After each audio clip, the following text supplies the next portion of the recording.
હે guys, good morning, જય સોમનારાયણ, જય શ્રી કૃષ્ણ. તમારા બધાનું નવા ફ્રેશ વ્લોગમાં સ્વાગત છે. તો સવારમાં છે ને મમ્મી દૂધ ગરમ કરે છે, કેમ કે કાલે છે ને મહેમાન આવવાના છે એટલા માટે. તો જો અહીંયા છે ને દૂધ ગરમ થાય છે. મમ્મી જય સોમનારાયણ. જય સોમનારાયણ, જય શ્રી કૃષ્ણ, જય માતાજી. જો એટલું બધું દૂધ લઈ લીધું છે. અને આમાં શું છે મમ્મી? એમાં દાળ બાફી છે. ઓકે, દાળ ભાત છે બપોરે, તો એની દાળ આ બે તો તોડ નાખી. બે તોડ નાખી. કેટલી દૂધનું બોલું કરવાનું છે? શું બનાવવાનું પેલા કહી દો. મઠો બનાવવાનો 6 બાટલીનો. સરસ. હું ઘરે જ બનાવું છું, બહુ મસ્ત બને. તમે બનાવજો, હું તમને આ બતાવીશ કેવી રીતે કરવાની છે. મઠો કેવી રીતે બનાવવાનો છે. અમે દર વખતે છે ને મઠો ઘેરે જ બનાવી, કેમ કે મમ્મીથી બહુ મસ્ત મઠો બને છે એટલા માટે. એકવાર બગડ્યો તો એ અમે ગામડે હતા ને, તો ગામડાનું દહીં કેવું હોય, ખાટું મીઠું હોય વધારે. તો ત્યારે એકવાર મતલબ મઠો બરાબર હતો, પણ દહીંના કારણે ખાટો થઈ ગયો હતો બરાબર, પણ તોય મસ્ત હતો. બાકી મસ્ત મજાનો મઠો બનાવ્યો મમ્મી. હજી આ બાટલી નાખવાની છે. હજી આ બાટલી નાખવાની છે. એટલું દૂધ હજી ગરમ થાય છે. આનું દહીં બનાવશે, પછી મઠો બનાવવાનો છે. એ દેશમાં તો છે ને કે બહુ તડકા પડતા હતા ને, એમાં મેળવું હતું. આખી રાત વહી ગઈ ને અડધો દિવસ વહી ગયો, એટલે ખાટું થઈ ગયું. એટલે એ રીતે સારો મઠો નો બન્યો. અને તમે ગોલ્ડનો મઠો બનાવજો, બહુ મસ્ત બનશે. ઘરે બનાવજો અને જોજો, બતાવશો અમે તમને કેવી રીતે બનાવવાનું છે. બની જાય ત્યારે કા? હા. તો અત્યારે તો પેલા દૂધ ગરમ કરી દીધું. આનું શું કરવાનું? આ દૂધ ગરમ કરી નાખ્યું. હા. પછી આગળ ઓલી 3 બાટલી છે આગળ નાખી દે આમાં. પછી ગરમ થઈ જાય ને એટલે મેળવી દઈશ. મેળવી દે, 4 કલાક પડ્યું રહે. 4 કલાકમાં જવી જાહે દૂધ. પછી હું કપડું કોટન નું હોય ને એમાં નાખી દઈશ, સાવણા નીચે સાવણો મૂકીને. પછી બધું પાણી છે ને જે વધારાનું એ નીકળી જાહે. અને ઓલું દહીં નું ઢેફું થઈ જાહે. પછી ફ્રીજમાં મૂકી દઈશ એટલે ખાટું ન થાય. ખાંડ દળ નાખે, એલસી પાવડર દળ નાખે, બદામના કટકા કરી નાખે, બહુ મસ્ત બનશે. પેલા તો દૂધ થાય છે. સાવણે તમે સાળીને બનાવો છો ને અમુક વસ્તુ, આવડા મઠો એ સાળીને કરતા તમે આ રીતે કરજો, બહુ મસ્ત બનશે. અત્યારે બપોર થઈ ગઈ છે અને જમવાનું રેડી થઈ ગયું. મમ્મી જમવાનું રેડી થઈ ગયું? હા, રોટલી બાકી છે. રોટલી બાકી. જમવાનું શું થયું નહીં તમને હું દેખાડું. જુઓ, આ ગઈકાલની ભાજી પડી હતી એ છે. પછી આ કેરીની કટકી બનાવી છે. આ છે મરચાનું અથાણું, મરચાનું બરાબર, અને દાળ, અને સાથે ભાત. એટલું છે. અને હજી બને છે. આમ જુઓ, કોબીનો સંભારો બને છે ને ઓલી બાજુ રોટલી બનાવવાની બાકી છે. રોટલી તો ગરમ ગરમ ખાવાની છે કા મમ્મી? એટલે છેલ્લે શાક શેનું છે? અચ્છા, જેને સંભારા હારે ખાવું હોય સંભારા હારે, જેને ભાજી ખાવી હોય એને ભાજી. 2 ઓપ્શન છે હે ને? ઓપ્શન વાળું બને એવું સાજે. તો ભાઈ મરચા હોય ને, મરચા મમ્મી ઈ ઓલા થતા હોય ને ત્યાં અંદર નાકમાં હોય જારા. એટલે જો મને ઉધર ચડી ગઈ, આ બાજુ આવવું પડ્યું મારે. તો ગાઈસ અત્યારે છે ને જમવાનું રેડી થઈ ગયું. હમણાં બસ જમવા બેસવું છે મારે. અને ઉભા રહ્યો. આજ છે ને વરસાદ જેવું વાતાવરણ છે બરાબર, મસ્ત મજાનું વાતાવરણ છે વરસાદ જેવું. પણ અત્યારે તડકો છે, બપોર થઈ ગયું ને એટલા માટે. બાકી આજ હું સવારમાં દૂધ લેવા ગયો ને ભાઈ, ત્યાં વરસાદનું વાતાવરણ લાગતું. 2-3 છાંટા મારા ઉપર આવ્યા, એટલે મને લાગ્યું આજ વરસાદ આવશે એમ. પણ નથી આવતો. કોને ખબર શું છે અત્યારે વરસાદમાં. ફટાફટ આવી જાય ને વરસાદ તો મજા આવે એમ.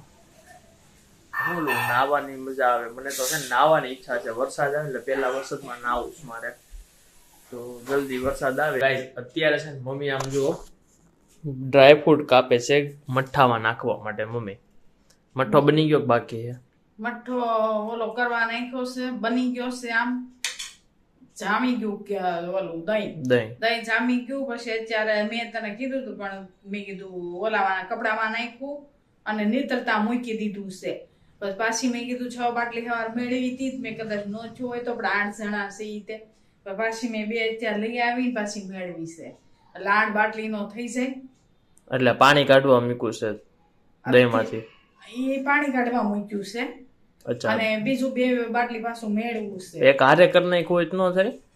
હારે કરીને કોઈ થઈ જાય પણ કપડું શું છે, કપડામાં નાનું પડે. ઓલું આપણે એવી મોટી ઝારી ન હોય ને એટલી બધી મોટી, અને કોઈ રીતે ન નીકળે. ઝારી મોટી જોઈએ એમાં. ઝાઝી 8 બાટલી દૂધ એટલે એ બધું કેટલું ઓલું થાય.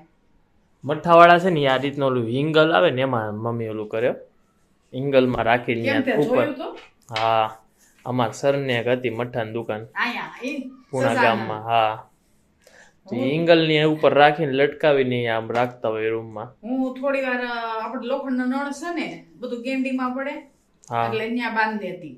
પછી ઓલું હોય ને આપણે શાક સુધારવાનું છે ઝારી જેવું, એમાં પછી પન્યું રાખું છું હું મઠ્ઠો બનાવવા હાટું. એ પન્યામાં હું બધું નાખીને અને પછી ઢાંકી દઉં. ઢાંકીને પછી ફ્રીજમાં મૂકી દઉં એટલે ખાટું થવા ન કરે, એટલે બરાબર. લસકો થઈ જાહે. તમને હું બનાવી ને પછી બતાવીશ તમને, બની જાય પછી.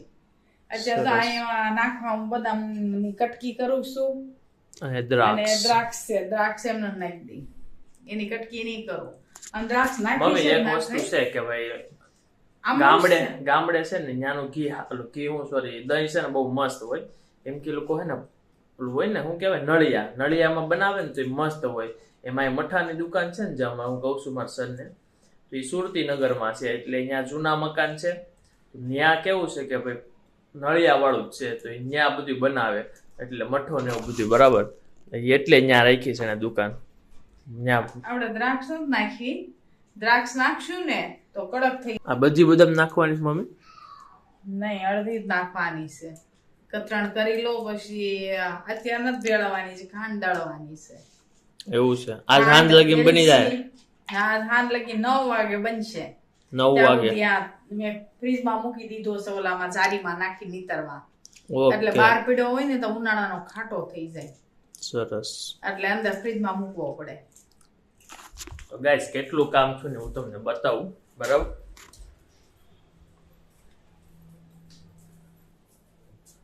ક્યાં છે? જો ગાઈસ પેલા સ્લાઇડ કરી દો. આમ જો આ જારી છે, આ જારી તો મમ્મી અહીંયા આવે છે એ બતાવે છે, કેમ કે મને આઈડિયા નથી. મૂર્તિ બહાર પડી હતી એ જારી હું કહેતો હતો. બાકી અહીંયા જોઈ લઈએ એકવાર. જે આમાં નથી. ક્યાં મૂક્યો છે? ક્યાં ઓલો બાકીનો મૂકો? ઓકે, ફ્રીજમાં મુકાઈ ગયો છે. સરસ. ફ્રીજમાં મૂકવો પડે ને, નકર ઓલો થઈ જાય ખાટો. એવું હોય? હા, જો આવી રીતે આ નીતરી હજી ખાંડ આવશે, એક થોડો એવો થઈ જાય પછી હું તમને બની જાય ને પછી બતાવે લસકો. આ નીતરે છે જો આ રીતના. હજી આ દૂધ મેં મેળવું છે, એ જવી જાય ને પછી હું પાછું હજી પાછું નીતરવા મૂકાય એટલે બની જાય ને પછી બતાવે છે. એમાં ખાંડ આવશે, ડ્રાય ફ્રૂટ આવશે અને હજી આ લસકો આવશે. આટલો જ લસકો છે, આટલો નીતરવા મૂક્યો. હજી બીજો મૂકવાનો હશે લસકો નીતરવા. નીતરી જાય પછી બની જાય, રેડી થઈ જાય ને પછી હું તમને બતાવીશ. મસ્ત ખાટી મીઠી વાઈસ આવે છે. બહાર તમે રાખો ને તો બહુ ખાટો થઈ જાય ઉનાળાનો, બહાર ન રખાય. જો આમાંથી છે ને પાણી ચૂહી લે આ સુંદડીમાં, તો પાણી કાઢ્યું. પન્યું છે પન્યો.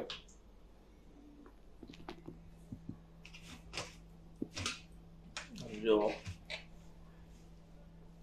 ટેપો થઈ ગયો પણ ટેપું થઈ જાય.